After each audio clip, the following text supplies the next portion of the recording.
Pakistan affairs کی جانب سے السلام علیکم۔ یہ ہماری 6ویں ویڈیو ہے۔ اس ویڈیو میں ہم پاکستان کے میزائل پروگرام کی شروعات اور اس کی تاریخ کے بارے میں بات کریں گے۔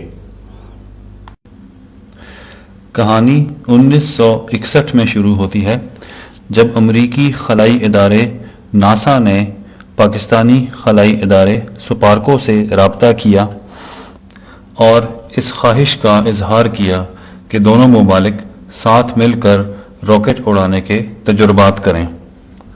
اس وقت راکٹ سائنس ایک بالکل نیا میدان تھا اور پورے ایشیا میں صرف 2 ممالک ایسے تھے جو راکٹ بنا کر اڑا سکتے تھے اور پوری دنیا میں صرف 9 ایسے ممالک تھے جنہیں یہ کام آتا تھا۔ چنانچہ پاکستان نے یہ نادر موقع ضائع نہیں کیا اور امریکی پیشکش قبول کر لی۔ اسی سال نومبر 1961 میں بلوچستان کے ساحل پہ سون میانی کے مقام پہ تقریباً 450 ایکڑ کی اراضی پہ پاکستان کے پہلے راکٹ رینج کی تعمیر کا آغاز ہوا۔ 7 جون 1962 کو رہبر 1 نامی پاکستان کا پہلا راکٹ خلا میں بلند ہوا۔ یہ راکٹ 2 اسٹیجوں پہ مشتمل تھا اور تقریباً 140 کلومیٹر اوپر خلا میں بلند ہوا۔ پاکستانی سائنسدانوں نے چند مہینوں کی قلیل مدت میں راکٹ بنانا اور اڑانا سیکھ کر پاکستان کو دنیا کا 10واں ملک بنا دیا جو کہ اس کام کی صلاحیت رکھتا تھا۔ امریکی ادارے ناسا نے پاکستان سے کل 7 راکٹ اڑائے اور 1962 کے اختتام پہ امریکیوں کے تجربات ختم ہو گئے اور امریکی واپس چلے گئے، لیکن پاکستانی سائنسدانوں نے اپنے تجربات جاری رکھے۔ رہبر 1 کے بعد پہلے سے بہتر رہبر 2 راکٹ بنایا گیا اور 1962 سے لے کر 1972 تک 10 سال کے عرصے میں پاکستان نے کل 200 راکٹ بنا کر کے اڑائے۔ رہبر 2 کے بعد پاکستانی سائنسدانوں نے تصویر میں نظر آنے والا شہپر نامی راکٹ بنایا جو کہ خلا میں تقریباً 250 کلومیٹر کی بلندی تک اٹھنے کی صلاحیت رکھتا تھا۔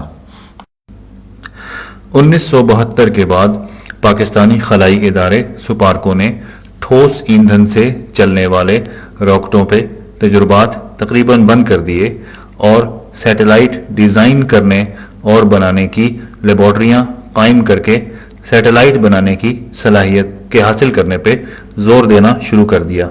اسی دوران سپارکو نے مایا ایندھن سے چلنے والے راکٹ انجن کی ڈیزائننگ شروع کر دی۔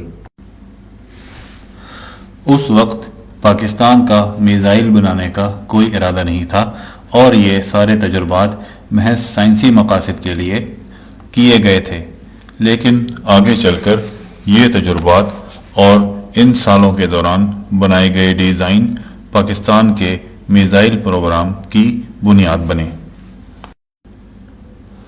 80 کی دہائی کے اوائل میں پاکستانی جاسوسی ادارے ISI کو اس بات کے شواہد ملے کہ بھارت نے ایک میزائل بنانے کے پروگرام کا آغاز کیا ہے اور اس پہ تیزی سے عمل ہو رہا ہے۔ پاکستان کی فوجی قیادت نے بھی اس بات کی ضرورت محسوس کی کہ خطے کا امن برقرار رکھنے کے لیے پاکستان کے پاس بھی میزائل ہونے چاہیے، اور یوں 80 کی دہائی کے اوائل میں پاکستان کے میزائل پروگرام کا آغاز کیا گیا۔ میزائل ڈیزائن کرنے اور بنانے کا پروجیکٹ کافی بڑے پیمانے پہ شروع کیا گیا اور 2 مختلف اداروں کو یہ ذمہ داری سونپی گئی۔ NDC یا نیشنل ڈیفنس کمپلیکس نامی ادارہ ڈاکٹر سمر مبارک مند کے زیر نگرانی ٹھوس راکٹ انجن سے چلنے والے میزائلوں پہ کام کرنے لگا اور ڈاکٹر عبدالقدیر خان کے زیر نگرانی کہوٹا ریسرچ لیبارٹریز نے مایا ایندھن سے چلنے والے میزائلوں پہ کام شروع کیا۔ سپارکو سے رابطہ کیا گیا اور ان سے درخواست کی گئی کہ انہوں نے 10 سال میں جو ٹھوس راکٹ انجنوں کے ساتھ تجربات کیے اس کی فائلیں نیشنل ڈیفنس کمپلیکس کو فراہم کی جائیں اور نیشنل ڈیفنس کمپلیکس کے ذمے کم اور درمیانے فاصلے کے میزائل بنانے کا کام دیا گیا، جبکہ ڈاکٹر عبدالقدیر خان کے کہوٹہ ریسرچ لیبارٹری کو دور مار میزائل بنانے کا کام دیا گیا۔ 1988 میں بھارت نے اپنے پہلے میزائل پرتھوی کا تجربہ کیا جو کہ ناکام ہوا۔ پرتھوی میزائل بھارت کا پہلا میزائل تھا اور اس میزائل میں بھارت نے انتہائی مہنگی اور پیچیدہ ٹیکنالوجی استعمال کی تھی۔ مایا ایندھن سے چلنے والا یہ میزائل بنانا بہت مہنگا پڑتا اور اس کے فیل ہونے کے مواقع بہت زیادہ تھے کیونکہ اس کے اندر مشینری بہت زیادہ استعمال کی گئی تھی۔ دوسری طرف پاکستان نے آسان اور سستا راستہ اختیار کیا۔ اسی سال ہدف 1 نامی پاکستان کا پہلا بیلسٹک میزائل تیار کیا گیا اور پاکستان کے میزائلوں کے تمام پروگرام کو ہدف کا نام دیا گیا۔ ہدف 1 میزائل میں کوئی بھی گائیڈنس سسٹم نہیں تھا، کوئی اسٹیئرنگ سسٹم نہیں تھا، جبکہ بھارت کے پرتھوی میزائل میں اسٹیئرنگ سسٹم بھی تھا، گائیڈنس سسٹم بھی تھا۔ لیکن پاکستان کو یہ سیدھا سادہ راستہ اختیار کرنے کا فائدہ یہ ہوا کہ جتنی رقم میں بھارت 1 میزائل تیار کرتا اتنی ہی رقم میں پاکستان 10 ہدف 1 میزائل تیار کر سکتا تھا۔ 500 کلو گرام بارودی مواد 80 کلومیٹر کی دوری تک لے جانے والا یہ میزائل زیادہ تعداد میں فائر کر کے بڑے علاقے کو تباہ کر سکتا تھا۔ اگلے 1 سال کے دوران ہدف 1 میزائل میں کافی ساری بہتریاں لائی گئیں اور اس کی رینج میں بھی اضافہ کیا گیا۔ اس کے ساتھ ہی پاکستان نے ہدف 2 میزائل پہ بھی کام شروع کر دیا جو کہ 2 اسٹیجوں پہ مشتمل ایک میزائل تھا۔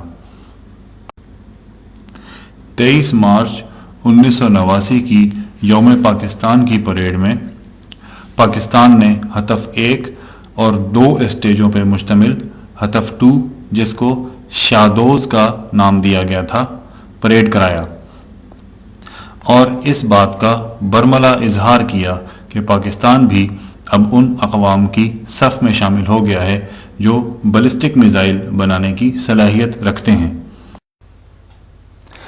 اور یوں پچھلے 54 سال پہ محیط اس جدوجہد افواج پاکستان کے مصمم ارادوں، پاکستان کے سائنسدانوں اور انجینئروں کی ذہانت اور انتھک محنت کی وجہ سے آج پاکستان کے پاس 10 مختلف طرح کے ایٹمی میزائل موجود ہیں اور پاکستان دنیا کے ان چند ملکوں کی فہرست میں شامل ہے جو بیلسٹک اور کروز دونوں طرح کے میزائل بنا سکتا ہے، اور یہ سارا کچھ پاکستان کا اپنا بنایا ہوا ہے۔